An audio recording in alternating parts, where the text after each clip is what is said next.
Ada apa setelah mati merupakan pertanyaan yang hanya dapat dijawab menggunakan riwayat, dalam hal ini Al-Quran dan hadis, dan ilmu metafisika. For your information, metafisika adalah sebuah ilmu yang berupaya nangkap atau mengetahui atau mengkaji hal-hal yang sifatnya metafisik atau hal-hal yang di luar dari hal-hal fisik atau objek-objek yang hanya bisa diinderai. Sehingga pertanyaan tentang kematian itu hanya bisa dijawab oleh dua pendekatan keilmuan itu tadi. Karena pola pikir kita tentang kematian itu dibentuk oleh pandangan dunia kita dan pada gilirannya akan membentuk pandangan dunia kita ke depannya.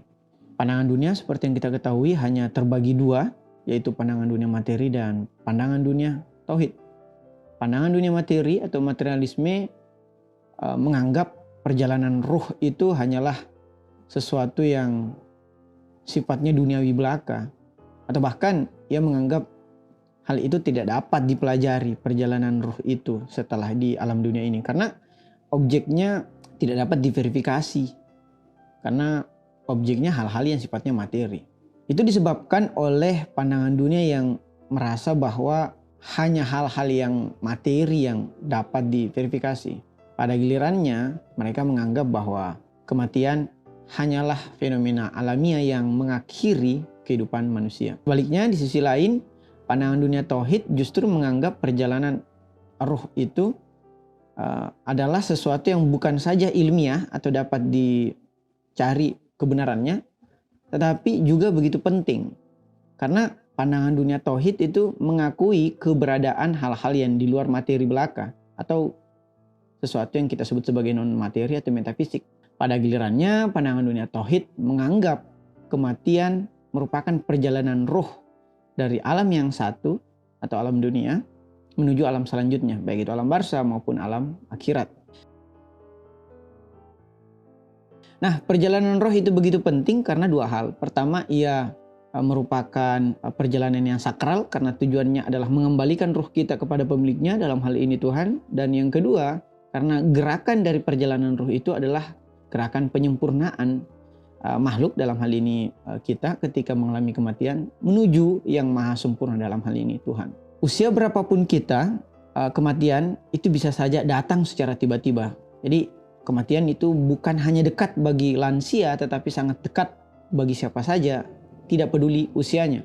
Karena kematian adalah konsekuensi logis dari kosmologi atau penciptaan yang berjalan dan berjalin secara berkelindan dengan kehidupan. Jika kehidupan adalah perjalanan ruh secara horizontal, maka kematian adalah perjalanan ruh secara vertikal ke atas. Kematian itu sangat mirip dengan tidur. Itulah mengapa Rasulullah SAW bersabda, kematian adalah saudara kembar dari tidur, atau tidur adalah saudara kembar dengan kematian. Pembeda keduanya adalah jika setelah tidur kita bangun masih ada di alam dunia, sementara di kematian ketika kita bangun maka kita berada di alam yang lain, dalam hal ini alam barzah. Kita tahu bahwa kita setiap hari tidur, itu artinya setiap hari pula kita bersama dengan saudara kembar tidur, yaitu kematian. Bahwa kematian itu sangat dekat dengan kehidupan manusia. Hanya karena mungkin kita sangat cinta terhadap dunia, atau bahkan kita lupa bahwa kematian sesungguhnya begitu dekat, sehingga kita takut terhadap kematian. Dalam riwayat kita selalu diingatkan untuk senantiasa memikirkan atau bahkan mengingat-ingat tentang kematian. Itulah yang membuat kita menjauhkan diri dari hal-hal yang sifatnya egois atau bahkan dosa. Nah, di dalam buku Murtada Mutahhar yang berjudul Keadilan Ilahi, beliau menyebutkan bahwa kematian itu adalah bukti dari keadilan ilahi. Karena mustahil seorang manusia itu akan terus berada di alam rahim. Mustahil pula seorang manusia akan terus berada di alam dunia. Kematian kita di alam azali, alam yang awal itu adalah kehidupan di alam rahim. Kematian kita di alam rahim adalah kehidupan di alam dunia. Kematian kita di alam dunia adalah kehidupan di alam barzah. Dan kematian kita di alam barzah nanti adalah kehidupan di alam akhirat. Sehingga inilah yang kemudian kita sebut sebagai perjalanan ruh. Adapun bentuk atau wujud manusia di satu alam dengan alam yang lain itu tentu mengalami perbedaan. Di alam dunia kita sangat dilihat atau diindrai dengan jasad kita. Sementara karena alam barzah itu tidak mengenal indrah lagi, maka bentuk kita atau wujud kita tentunya berbeda. Menurut pendapat ulama, di alam barzah bentuk kita itu merupakan perwujudan dari amalan-amalan kita. Jika kita sedang mencuri, mengambil hak orang lain, rakus, cabul, mungkin kita akan dibangkitkan di alam barzah nanti menjadi sesosok babi. Tetapi jika kita mungkin melakukan kebaikan atau melakukan ibadah, baik itu ibadah mahda maupun ibadah sosial, mungkin di alam barzah kita dibangkitkan dalam sesosok cahaya yang dapat menerangi seluruh alam kubur atau alam barzah kita.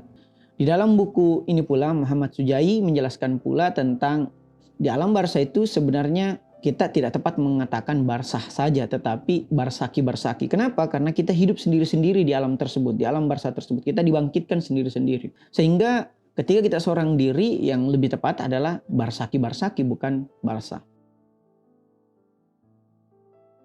Nah, ada pula relasi antara alam kubur dan alam barzah. Sebenarnya peristilahan itu sama saja, cuman konotasi alam kubur itu terkesan lebih mengerikan. Alam kubur pula lebih dekat dengan jasad kita di alam materi, sementara alam barzah itu terkesan lebih dekat maknanya dengan ruh kita di alam barzah. Namun betapapun kubur barzawih dan kubur duniawi ini memiliki koneksi. Termasuk pula ruh dan jasad kita masih memiliki koneksi walaupun dengan intensitas atau kualitas yang tidak seperti lagi ketika mereka, dalam hal ini ruh dan jasad, bersatu di alam dunia. Relasi jasad di kubur duniawi dengan roh di alam barzah terbukti dengan syariat Islam, misalnya menekankan tentang tata cara pemulasaran atau penguburan hingga pentingnya ziarah kubur untuk mendoakan manusia yang telah meninggal dunia tersebut. Ada beberapa himpitan-himpitan yang dialami di alam barzah. Pertama, kesendirian, yaitu barsaki-barsaki tadi. Yang kedua, sempitnya alam kubur tersebut. Yang ketiga, berubahnya wujud kita menjadi wujud sesuai amalan kita di alam dunia. Dan yang keempat adalah pertanyaan alam kubur yang diajukan oleh malaikat, yang jika kita tidak mampu menjawabnya, kita akan disiksa oleh malaikat tersebut. Nah, mengapa perjalanan ruh ini penting, baik itu sebagai pelajaran maupun sebagai persiapan bagi kita ketika mengalami kematian? Setidaknya didukung oleh 4 argumen. Yang pertama, ruh manusia itu berasal dari Tuhan, makanya akan dikembalikan kepada Tuhan. Jadi perjalanan horizontal kita, yaitu intra alam ini, akan berlanjut menjadi perjalanan vertikal atau antar alam, yang merupakan konsekuensi logis dari penciptaan. Yang kedua, argumen mengapa perjalanan ruh ini menjadi begitu penting, karena tujuan dari perjalanan ini sangat sakral, dalam hal ini menuju kesempurnaan Tuhan.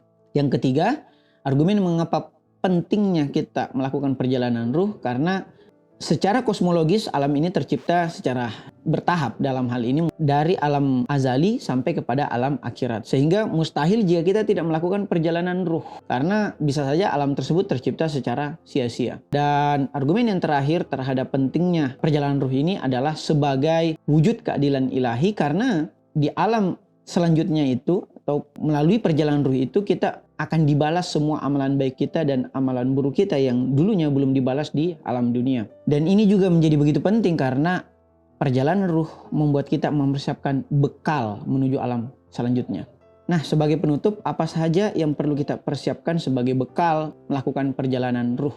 Bahwa perjalanan ruh ini diawali misalnya ketika kita di dunia ini, ya di alam rahim, dan kemudian berakhir ketika kita mati. Di alam dunia ini kita beranjak dari muda menuju tua, dari sehat menjadi sakit, dari lapang menjadi sempit, dari kaya atau tak bergantung menjadi miskin, menjadi sangat bergantung, dan dari hidup menjadi mati. Dan kematian menjadi akhir dari perjalanan kita di alam dunia untuk selanjutnya ke alam barzah. Sehingga Rasulullah SAW bersabda, matilah kau sebelum mati, dalam artian matikan ego kita sebelum kita betul-betul mati melakukan perjalanan ruh secara vertikal. Sebagaimana pula atsar dari Sayyidina Ali alaihissalam, betapa panjang perjalanan namun begitu sedikit bekal. Selamat melakukan perjalanan ruh. Sekian, wassalamualaikum warahmatullahi wabarakatuh.